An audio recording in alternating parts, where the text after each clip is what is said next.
David Bay here from MuscoDevelopment.com. We are in Johannesburg on the eve of the inaugural Arnold Classic South Africa, hanging out here with fitness competitor Tanji Johnson. Now, Tanji, we saw you earlier on in the year in Columbus. We saw you again at the Arnold Classic Brazil, kind of an impromptu last-minute appearance, which actually, if you guys saw it, turned out to be a lot of fun. Here we are in South Africa for the inaugural Arnold Classic here. It's got to be a fun experience for you. Totally. One thing that I appreciate about the Arnold brand, since it's going international, is it gives athletes like me a chance to pursue one of my other dreams, which is international travel. And I just think it's priceless. You have all these stereotypes and misconceptions about different countries, and then you land somewhere and you're like, this is it. This is what it's really like. This is what the people are like, the food, the hospitality. And I just love experiencing culture, and I get to do it as one of the best athletes in the world. Now, talking about hospitality, kind of been a theme talking to all the athletes here so far this weekend.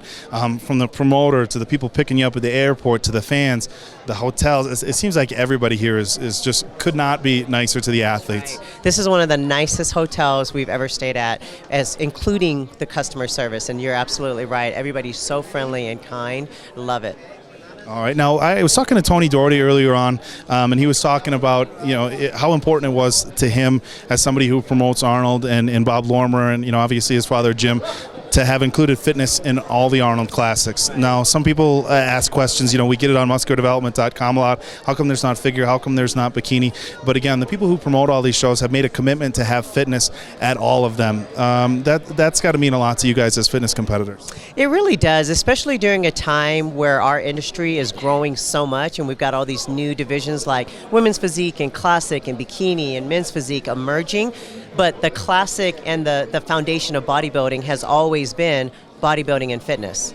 And so for them to prioritize fitness and bodybuilding at all the inaugural shows, I think that's the way it should be. And I feel very respected for the time that we put in and basically how we've helped evolve the sport to where it's at. And not to exclude the fact that we are very entertaining and that we work really hard with bringing the entertainment to the show. And everything that we add in the future from bikini figure, it's all going to be bonus after that.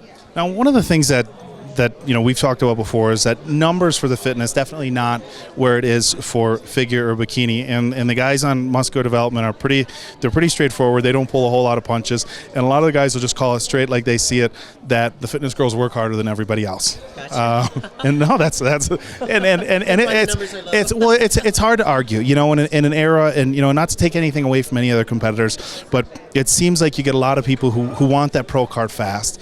And I don't know whether it's just trends or the way people look at competing these days, but you get people who want to start competing. They want a pro card right away, and obviously the work that goes into becoming a fitness professional, and not to take anything away from the other girls, but the work with the routines and the athleticism is just on a different level. I mean, do you feel that has to do with the number difference that we see in maybe figure and bikini and in fitness? Absolutely. I think that with the culture of how our sport is evolving, when you are given a choice, you've got options. And back in the day, there was fitness and bodybuilding. So if you were a woman and you wanted to compete, you could either do bodybuilding or fitness. There wasn't even figures. So if you wanted to shine on stage, if you wanted to compete in any type of athleticism, fitness and bodybuilding was your option. And then when figure came around and bikini and women's physique, it just broadens their horizons. And so the average person is going to say, okay, I could lift weights, develop my physique, be on a diet, do cardio, and do figure or bikini.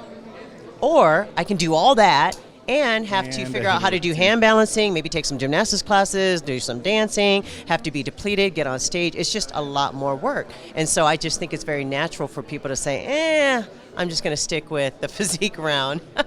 So absolutely, it takes a special breed to do fitness, and that's why we're a really tight group of women. That being said, I will say at the NPC national level, we have seen some exciting routines out of some of the younger girls that have turning pros. I know I did a write-up last year after Junior Nationals, included a young woman named Amber Steffen, who did a really cool Top Gun routine. As an 80s fan, that might have sold me a little bit more than some of the others, but there's definitely some young and up-and-comers. Were you at South Carolina last week? weekend? I was not, unfortunately. Did you get a chance to check it out? Overall, yeah, Becca Sizemore won the overall and got her pro card. And she did a jailhouse rock. And, I mean, that's how I feel. I'm at the end of my career, so, friends like Christine Duba, who's, been a client of mine for years, sharing the stage with me this weekend, and then people like Becca. It wouldn't surprise me if she made it to the Olympia this year, and now I'd have two clients that I'd get to compete with. Competing against your client. They're the future of our sport, and I'm passing the torch, and I'm happy and proud to do that. I'm actually looking forward to being able to spend more time with girls that are up and coming myself once I'm done.